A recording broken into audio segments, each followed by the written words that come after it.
தமிழொலி சொந்தங்களுக்கு வணக்கம். தமிழொலியின் இன்றைய காலை நேர தலைப்பு செய்திகள்.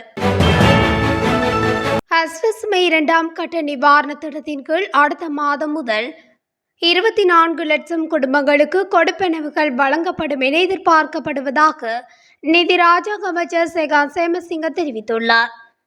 எப்பாவளையில் அமைந்துள்ள லங்கா அரச போஸ்பேட் நிறுவனத்தின் கண்காணிப்பு சுற்றுப்பயணத்தில் கலந்து கொண்டு கருத்து தெரிவிக்கையிலே அமைச்சர் இதனை குறிப்பிட்டுள்ளார். இதுவரை அஸ்வசும நிவாரணம் கோரி விண்ணப்பிக்க முடியாதவர்களுக்கு இன்னும் வாய்ப்பு இருப்பதாக குறிப்பிட்டுள்ளார்.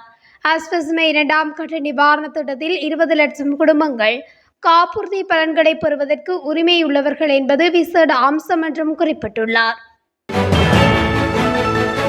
சீரற்ற காலநிலையினால் பாதிக்கப்பட்டவர்களுக்கு உடனடி உதவிகளை வழங்குமாறு ஜனாதிபதி ரணில் விக்ரமசிங்க பணிப்புரை விடுத்துள்ளார். அதன்படி மாவட்ட செயலாளர்களுக்கு நிதியை உடனடியாக ஒதுக்குமாறு நிதி அமைச்சின் செயலாளருக்கு ஜனாதிபதி பணிப்புரை விடுத்துள்ளதாக ஜனாதிபதி ஊடக பிரிவு தெரிவித்துள்ளது. இதேவழி சீரற்ற வானிலையால் பாதிக்கப்பட்ட மக்களுக்கு நிவாரணம் வழங்குவதற்காக போலீஸ் விசேட அனர்த்த நிவாரண பிரிவு ஒன்றை நிறுவியுள்ளது. இதன்படி 0112421820 மற்றும் 0112422111 ஆகிய தொலைபேசி இலக்கங்களினூடாக மக்கள் அனர்த்த நிவாரண தேவைகளுக்காக அழைக்க முடியும் என போலீசார் தெரிவித்துள்ளனர்.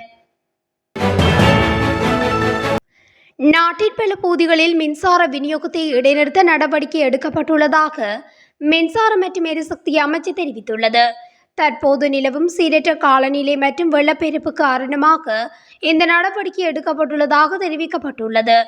அதன்படி காலி, களுத்துறை, ரத்தினபுரி, கொழும்பு மற்றும் கேகாலி போன்ற பாதிக்கப்பட்ட மாவட்டங்களில் மின்சாரத்தை துண்டிக்க நடவடிக்கை எடுக்கப்பட்டுள்ளதாக அமைச்சின் செயலாளர் சுலக்ஷ ஜெயவர்தன தெரிவித்துள்ளார்.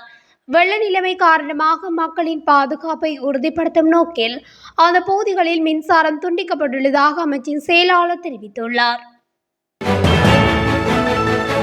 கொழும்பில் ஸ்ரீலங்கா சுதந்திர கட்சியின் மத்திய குழு கூட்டம் நேற்று பிற்பகல் கூடியுள்ளது. சுதந்திர கட்சியின் தலைமையகத்தில் இந்த சந்திப்பு இடம்பெற்றுள்ளது. கட்சியின் பதில் தலைவர் நிமல் ஸ்ரீபாலடி சில்வாவின் பங்கு பெற்றுதலுடன் இந்த கூட்டம் நடைபெற்றதாகவும் பின்னர் ஸ்ரீலங்கா சுதந்திர கட்சியின் தொகுதி அமைப்பாளர்கள் கூட்டமும் நடைபெற்றதாக மாவட்ட அமைப்பாளர்கள், இணை அமைப்பாளர்கள், தொகுதி அமைப்பாளர்கள் என பலரும் கூட்டத்தில் இணைந்துள்ளனர். இந்த கலந்துரையாடலில் கட்சியின் எதிர்கால வேலைத்திட்டம் மற்றும் கட்சியின் எதிர்கால நிலைப்பாடுகள் தொடர்பில் கலந்துரையாடப்பட்டுள்ளதாக தெரிவிக்கப்பட்டுள்ளது.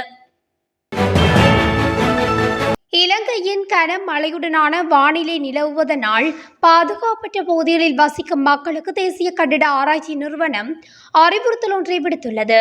சீரற்ற வானிலையால் பல பகுதிகளில் மண் சரிவு அபாயம் ஏற்படும் எனவும் இதனால் பாதுகாப்பற்ற பகுதிகளில் வசிக்கும் மக்கள் மிகவும் அவதானமாக இருக்குமாறும் அறிவுறுத்தப்பட்டுள்ளது. இதற்கமைய தேவை ஏற்படின் இடம்பெயர தயாராக இருக்குமாறும் தேசிய கட்டிட ஆராய்ச்சி நிறுவனத்தால் அறிவுறுத்தல் விடுக்கப்பட்டுள்ளது. இதேவேளை அயகம தும்பர பகுதியில் மண்மேடு சரிந்து விழுந்ததில் ஒருவர் உயிரிழந்துள்ளதாக ரத்தினபுரி மாவட்ட செயலாளர் தெரிவித்துள்ளார். மேலும் ரத்தினபுரி எலப்பாத்துவில் வெள்ள நீரில் அடித்து செல்லப்பட்ட பெண் உயிரிழந்துள்ளதாக ரத்தினபுரி போலீசார் தெரிவித்துள்ளனர். பாணந்துறை பேருந்து நிலையத்திற்கு அருகில் தனியார் பேருந்தும் இலங்கை போக்குவரத்து சபைக்கு சொந்தமான பேருந்தும் ஒன்றுடன் ஒன்று மோதியதில் இலங்கை போக்குவரத்து சபை பேருந்தில் பயணித்த நடத்துனர் உயிரிழந்துள்ளார். குறித்த விபத்து நேற்று காலை இடம்பெற்றுள்ளதுடன் மேலும் 4 பேர் காயமடைந்து வைத்தியசாலையில் அனுமதிக்கப்பட்டுள்ளனர். உயிரிழந்தவர் பாணந்துறை டிப்போவில் கடமையாற்றும் நடத்துனர் என தெரிய வந்துள்ளது. இலங்கை போக்குவரத்து சபை பேருந்து பாணந்துறை பேருந்து நிலையத்தை நோக்கி திரும்ப முற்பட்ட போது கொழும்பில் இருந்து பாணந்துறை நோக்கி பயணித்த தனியார் பேருந்துடன் மோதியதில் இந்த விபத்து இடம்பெற்றுள்ளது. விபத்தை அடுத்து தனியார் பேருந்தின் சாரதி அங்கிருந்து தப்பி சென்றுள்ளதுடன் அவரை கைது செய்வதற்கான விசாரணைகளை காவல்துறை ஆரம்பித்துள்ளனர். நாட்டில் உள்ள அனைத்து பாடசாலைகளுக்கும் இன்று விடுமுறை வழங்கப்பட்டுள்ளதாக கல்வி அமைச்சு அறிவித்துள்ளது. நாட்டில் நிலவும் கடும் மழையுடனான வானிலை காரணமாக இன்றைய தினம் பாடசாலைகளுக்கு விடுமுறை வழங்குவது தொடர்பில் மாகாண கல்வி அதிகாரிகளுக்கு தீர்மானத்தை எடுக்கும் பொறுப்பு வழங்கப்பட்டதாக தெரிவிக்கப்படுகின்றது. குறித்த தகவலை கல்வி ராஜாங்க அமைச்சர் அரவிந்தகுமார் தெரிவித்துள்ளார். அத்துடன் இந்த விடயம் தொடர்பில் கல்வி அதிகாரிகளுக்கு அறிவுறுத்தல் பிறப்பிக்கப்பட்டுள்ளதாகவும் அவர் குறிப்பிட்டுள்ளார்.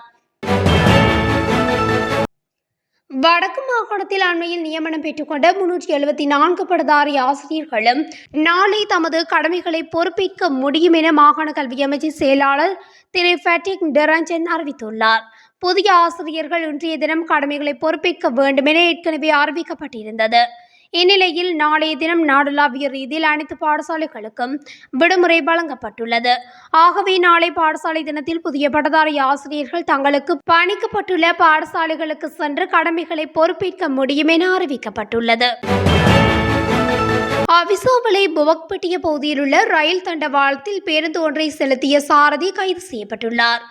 இந்த சாரதி எம்லிப்பட்டிய பகுதியில் வைத்து கைது செய்யப்பட்டதாக போலீசார் தெரிவித்துள்ளனர். கொழும்பிலிருந்து எம்லிப்பட்டியை நோக்கி பயணித்த தனியார் பேருந்து ஒன்றின் சாரதியே இவ்வாறு ரயில் தண்டவாளத்தில் பேருந்தை செலுத்தியுள்ளார்.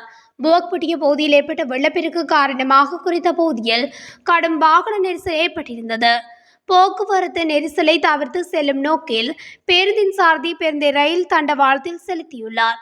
இந்த நிலையில் பேருந்தின் சாரதியை கைது செய்யப்பட்டுள்ளதுடன் பேருந்தையும் போலீசார் தமது பொறுப்பிற்கு எடுத்துள்ளனர்.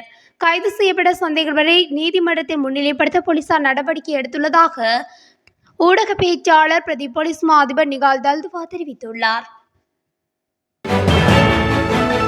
இலங்கை விமானப்படைக்கு சொந்தமான விமானங்களில் சுமார் 45 வீதமான விமானங்கள் பயன்படுத்த முடியாத நிலையில் உள்ளதாக தெரிய வந்துள்ளது.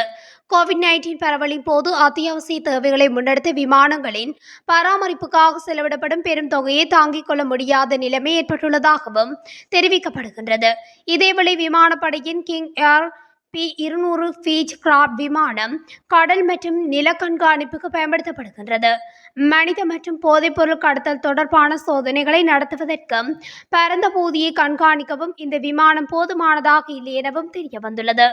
இந்த பிரச்சினைகளுக்கு தீர்வாக அமெரிக்காவினால் இலங்கைக்கு ஒதுக்கப்பட்ட வெளிநாட்டு நிதியுதவியின் கீழ் அமெரிக்காவில் தயாரிக்கப்பட்ட கிங் ஏர் 360 ER ரக விமானம் ஒரு வருட உதிரிப்பாகங்களுடன் இலங்கைக்கு வழங்கப்பட உள்ளது.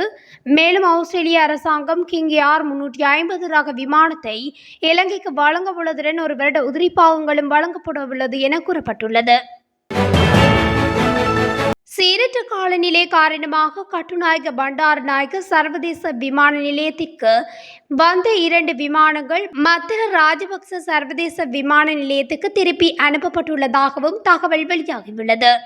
சிங்கப்பூரில் இருந்து ஸ்ரீலங்கை ஏர்லைன்ஸ் விமானம் UL 309 மற்றும் அபுதாபியில் இருந்து EY 394 என்ற எஹாட் ஏர்வேஸ் விமானம் கட்டுநாயக்கவை சுற்றியுள்ள பாதகமான வானிலையினால் மத்தள விமான நிலையத்துக்கு அனுப்பி வைக்கப்பட்டுள்ளன. இதற்கிடையில் மத்தள சர்வதேச விமான நிலையத்தில் தரையிறக்கப்பட்ட சிங்கப்பூரில் இருந்து வந்த UL 309 ஸ்ரீலங்கை ஏர்லைன்ஸ் விமானத்தை மீண்டும் கட்டுநாயக்க விமான நிலையத்துக்கு கொண்டு வருவதற்காக கொழும்பிலிருந்து மத்தளைக்கு புதிய பணியாளர்கள் ஸ்ரீலங்கை ஏர்லைன்ஸுக்கு அனுப்பியுள்ளது. கொட்டி தீர்க்கும் மழையால் சீதாவாக்கு பிரதேச செயலக பிரிவில் 4 உயிரிழந்துள்ளதுடன் 11 கிராம உத்தியோகத்தர் பிரதேசங்களில் மக்கள் வெள்ளத்தில் மூழ்கி பாதிக்கப்பட்டுள்ளதாக கொழும்பு மாவட்ட அனர்த்த முகாமைத்துவ பிரிவு தெரிவித்துள்ளது. அவிசாவளை புவக்பட்டிய தெற்கு கிராம உத்தியோகத்தர் பிரிவில் ஒரே குடும்பத்தை சேர்ந்த 3 நீரில் மூழ்கி உயிரிழந்துள்ளதாகவும் மேலும் ஒருவர் மண்மடு சரிந்து விழுந்ததில் உயிரிழந்துள்ளதாகவும் அதே பிரிவைச் சேர்ந்தவர்கள் எனவும் தெரிவிக்கப்பட்டுள்ளது. கொஸ்கம தொடக்கம் அவிசாவளை வரையான ஹை லெவல் வீதியின் வெள்ளம் காரணமாக போக்குவரத்து நிறுத்தப்பட்டுள்ளதாகவும் புவக்பட்டிய புகைத நிலையத்துக்கு அருகில் வாகனங்கள் வெள்ளத்தில் அடித்து செல்லப்பட்டுள்ளதாகவும் பிரதேச மக்கள் தெரிவிக்கின்றனர். இதேவேளை தொடர்ந்து பெய்து வரும் அடைமழை காரணமாக மண் சரிவில் சிக்கி 2 உயிரிழந்துள்ளதுடன் மேலும் 5 காயமடைந்துள்ளதாக மாத்தறை மாவட்ட அனர்த்த முகாமைத்துவ நிலையத்தின் பணிப்பாளர் லெப்டினன்ட் கர்னல் ஆரியவன்ச கண்டபி தெரிவித்துள்ளார். கனமழை தொடர்பாக வளிமண்டலவியல் திணைக்களம் சிவப்பு எச்சரிக்கையை விடுத்துள்ளது. மேல் சப்ரகமுவ மற்றும் வடமேல் மாகாணங்களிலும் காலி மற்றும் மாத்தறை மாவட்டங்களிலும் சில இடங்களில் 150 மில்லிமீட்டருக்கும் அதிகமான பலத்த மழை பெய்யக்கூடும் என அந்த அறிவிப்பில் தெரிவிக்கப்பட்டுள்ளது.